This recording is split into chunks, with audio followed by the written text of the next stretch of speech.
I just moved to your country. Thank you for having me. There's that warm American welcome to the foreigner. We love that. Look at that. I do feel like I came at the end. Like I spent my whole life being like, I'm going to go to America. And then I got here and I was like, oh, I missed it. It kind of feels like I got to a house party at 3 a.m. and everyone was like, dude, this place is going off. And then I got here and there was like police and it was on fire and people are punching each other in the hand. Some guy comes out, he's like, you should have been here in the 90s, man. We're all going to Dubai. It's fucking done. But I'm here. This is me. I love it. I love America. I'm excited to be here, but I'm from a small country called Australia.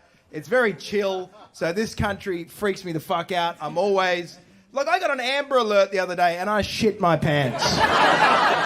It's normal to you to get an Amber Alert. We don't have that in Australia. We have a Tranquility.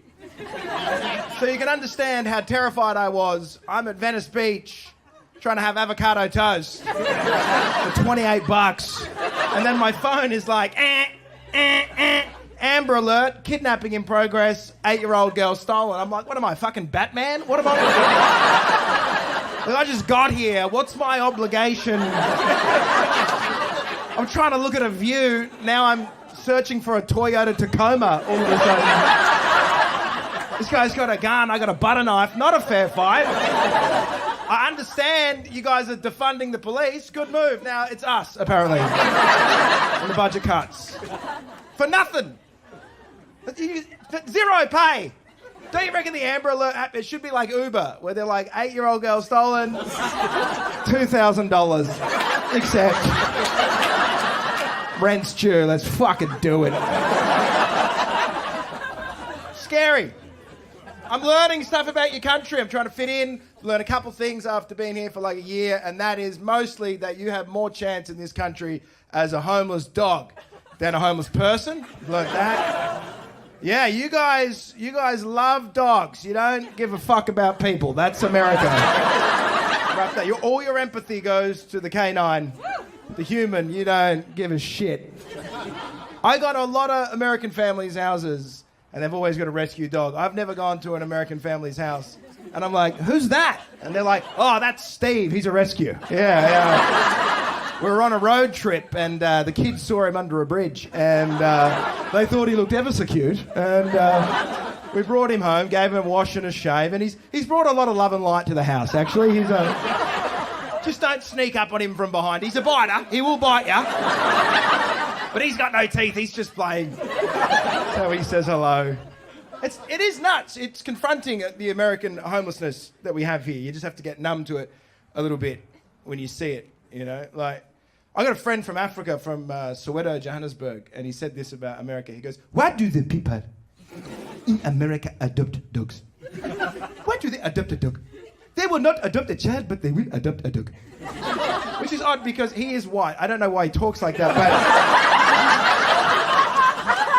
I invented him, so he talks how I say. But,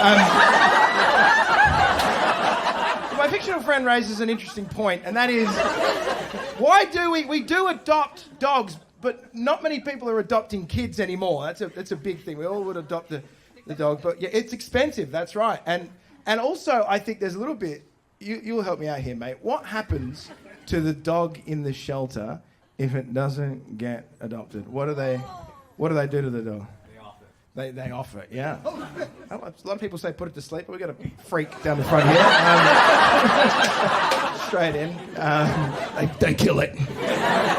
I volunteer. Yeah, they kill the dog. And we all know that about shelters, right? And that inspires us to get the dog. So what I'm saying is this.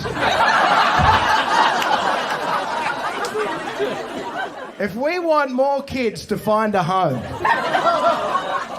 we got to up the stakes a little bit. Because right now, all of us think, oh, they're fine at the orphanage. Not anymore. I want a TV commercial every night where a nun brings a little boy on a screen and a countdown clock starts. She's like, this is Timmy. He likes football and Jenga. Then she puts a Glock to his head. She's like, 4 hours and 16 minutes! You thought you were watching Fallon tonight, but you just adopted a kid. That's what I'm doing. I'm adopting. Yeah, I want to be a family man, but I found out a couple months ago that I'm infertile at 32, which that's grim, isn't it? 32. I took a test. This is what the test was. I came on my girlfriend's face. It's true. And the cum hit her in the eye, because that's where I was aiming. Come on, bro. And when the jizz hit her in the eye, my girlfriend shocked me by going, "Oh my God, babe, I think you're infertile." I was like, "What?" She goes, "I think you're infertile because your cum doesn't sting. And if your cum doesn't sting, that means the sperm is dead because the stinging is from the burrowing into the eye." And I was like, "How much research have you put into this?" All I could think was, how many gallons of semen have washed across this whore's retina that she can blink and determine fertility? That's a lot. You look really displeased with what I'm saying. You think I'm a real I didn't, by the way, just so you feel, I didn't, like, squirt it in there, like... I came in my hand and mushed it in because it was science, and I needed to know, so... I can't shoot in. I'm not a shooter. I'm saying too much now. Listen, I'm more of an oozer, and that's just me. And it's not sexy. No girl wants to be like, "Oh, I'm gonna fucking weep on you." Here we go. Yeah, that's not the point. Let's cut that. Everything is scary. The sex here is very. There's no intimacy in American sex anymore. I think we've all been destroyed by porn a little bit. Do you feel that? Like, do you remember what you used to be able to come to? I used to, just a tit was enough. I would see a nipple and ejaculate. It wasn't even a woman, it was a fat guy in activewear. And we've been washed with way too much porn, and now I hate myself all the time with what gets me off. You ever come and then you sit at the end of your bed and you just close the laptop lid and you're like, "I guess the FBI will be here in 15 minutes.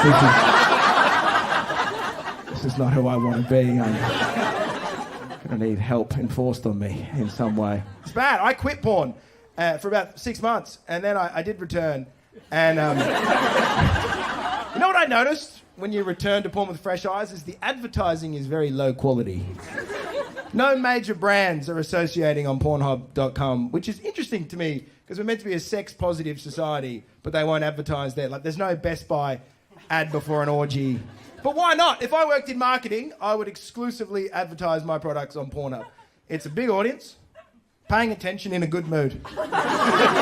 You get to associate your brand with orgasm. That's as good of marketing as you'll ever have. You just have to link the product to the video, right? Like, "Oh, you think she sucks? Dyson." You know?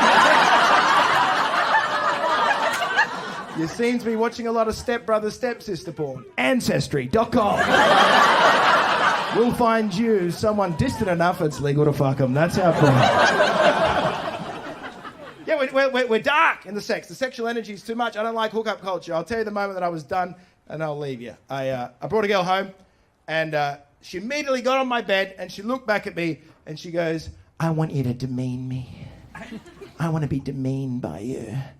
And I was like, "Well, I'm about to have sex with you on sheets I haven't washed in 6 weeks, so I'm not telling you how to feel, but demeaned would be right up there." But I wanted to please her, so I was like, "What do you want?" And she goes, "I want a daddy to talk down to me and put me in my fucking place. I want a man to degrade and demean me with his words. That's my kink." And I was like, "Are you sure?" Because I'm pretty good at this. Like, the dick is weak, but the insults are strong. She was like, "Yes, done." So I went for it. I wanted to please her. I just looked at her and I was like, "Well, Jess, you've always been a disappointment to your family. Let's start there. Your mum and dad worked tirelessly hard to put you through that expensive school, and you rewarded them by never applying yourself or trying hard. You dropped out. You didn't get a job because you thought you were above hospitality and retail. You're nasty to your friends. You're a user, a taker. You're a non-playable character in the Matrix, really. Just a barely sentient mist that And then the only reason I'm even bringing you home tonight is that I've messaged 9 other women and they had too much self-respect to say yes to a piece of shit like me. So I'm going to fuck you for 2 to 3 minutes now. And when I come and the testosterone is drained from my brain and I have a clarity of thought for just a moment, I'm going to hate myself in a way you simply can't understand.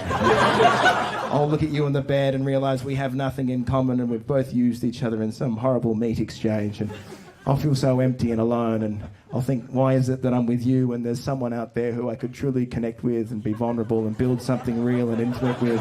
And then I'll remember that I haven't done the work on myself to truly actually give myself to a person because I'm a narcissistic coward.